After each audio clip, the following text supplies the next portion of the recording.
Περισσότερο καλημέρα σας πρώτα από ό,τι βλέπετε και είπε και ο πρώην Δήμαρχος, είμαστε εδώ ανεξαρτήτως αν είμαστε εκλεγμένοι και στο νέο Δημοτικό του Συμβούλιο ή όχι, γιατί πραγματικά το ενδιαφέρον μας για τον τόπο είναι έτσι όπως το είχαμε εμείς δει και το κάναμε πράξη, αλλά και ακόμα και σήμερα. Θα μου επιτρέψετε λοιπόν δύο σημεία διευκρινιστικά, τα οποία έχουν μεγάλη για μένα σημασία.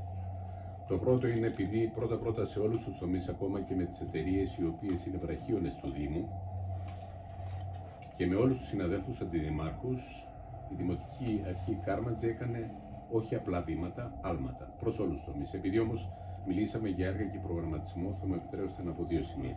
Και εκεί υπάρχει μεγάλη διαφορά. Όταν εμείς ξεκινήσαμε το 19, το ΕΣΠΑ που έτρεχε το 14-20, δεν χρηματοδοτούσε μελέτες.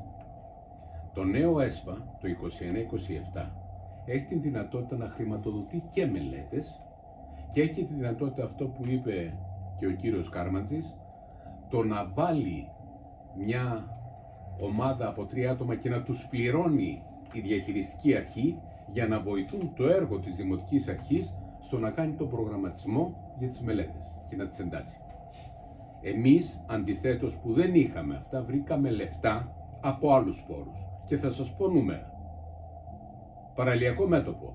Η μελέτη εξασφαλισμένα χρήματα 680.000 ευρώ. Η μελέτη του ΡΕΞ. Βρήκαμε χρήματα και έχει ολοκληρωθεί. Η μελέτη για την αποκατάσταση της Ελλάδας. 600.000 ευρώ για τη μελέτη. Η μελέτη αποκατάστασης της πινακοθήκης. 230.000 ευρώ.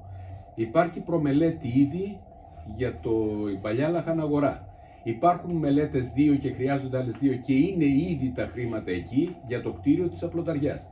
Με λίγα λόγια, διασφαλίσαμε περίπου 2.800.000 ευρώ από τρίτσις και από τομεακά υπουργείων, στα ανάλογα υπουργεία, για να μπορούμε να έχουμε χρήματα για να κάνουμε μελέτες. Σήμερα αυτό το πρόβλημα η σημερινή Δημοτική Αρχή δεν το έχει, γιατί το ΕΣΠΑ 21-27 δίνει τη δυνατότητα να χρηματοδοτήσει και μελέτες. Το δεύτερο σημείο που θα μου επιτρέψετε να πω είναι το εξής. Επειδή ακούγεται και λέγεται και έτσι είναι, ότι η μια Δημοτική Αρχή είναι συνέχεια της άλλης. Και εμείς το 19 διαδεχτήκαμε μια Δημοτική Αρχή του κυρίου Βουρνού. Βρήκαμε έργα, κάποια από αυτά χρειάστηκε να κάνουμε παρεμβάσεις, βελτιοποιήσεις και τις κάναμε, όπως ήταν τα 2 αντιπλημμυρικά που κινδύνευσε κάποια στιγμή να πενταχθούν, αλλά όλοι μαζί καταφέραμε και τα σώσαμε και υλοποιήθηκαν και εκτελέστηκαν και είναι έτοιμα. Τα έχουμε παραδώσει ήδη. Αλλά τελικά αυτή η Δημοτική Αρχή, εκτός από ανικανότητα και αναποτελεσματικότητα, φαίνεται ότι έχει και πολύ μικροπρέπεια. Γιατί? Το λέω αυτό γιατί εμείς ολοκληρώσαμε όλα τα έργα που βρήκαμε από τη Δημοτική Αρχή Βουρνού. Συζητώ από το λιμάνι των Καρταμήλων, από Καλουτά, από αντιπλημμυρικό Καλοπλήτη, αντιπλημμυρικό Μεστών, ανάπλαση Κόμης, Χρήστου. Σας λέω έτσι τα πιο χοντρά.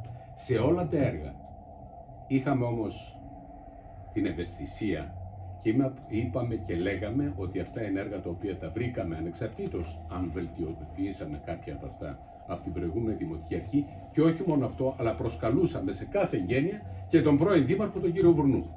Σήμερα διαπίστωσα τον τελευταίο καιρό, τους τελευταίους 2 μήνες, ότι ήρθαν έργα τα οποία είχαμε δουλέψει και ετοιμάσει εμείς, όπως τα 12 ηλεκτρικά αυτοκίνητα τα Volvo, όπως η πολιτική προστασία με τα πυροσβεστικά και τις δεξαμενές, ένα επίτευγμα θα το έλεγα, το οποίο αυτή τη στιγμή είναι πανελλαδικό φαινόμενο και το είπε και ο κύριος Λέκας ο ίδιος, ότι είναι πιλωτικό πρόγραμμα που ξεκινά πτυχίο, με πολλά λεφτά.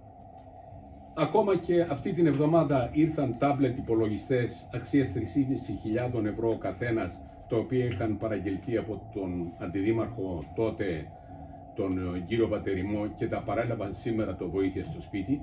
Δεν άκουσα όμως μία φορά, δεν λέω να προσκαλούσαν σε κάποια γένεια ενός έργου τον πρώην Δήμαρχο, αλλά δεν άκουσα ούτε μία φορά να αναφερθεί, έστω τυπικά, ότι αυτά είναι πράγματα που είχαν προγραμματιστεί, υλοποιούνται σήμερα, αλλά είχαν γίνει από την προηγούμενη Δημοτική Αρχή. Σας ευχαριστώ πολύ.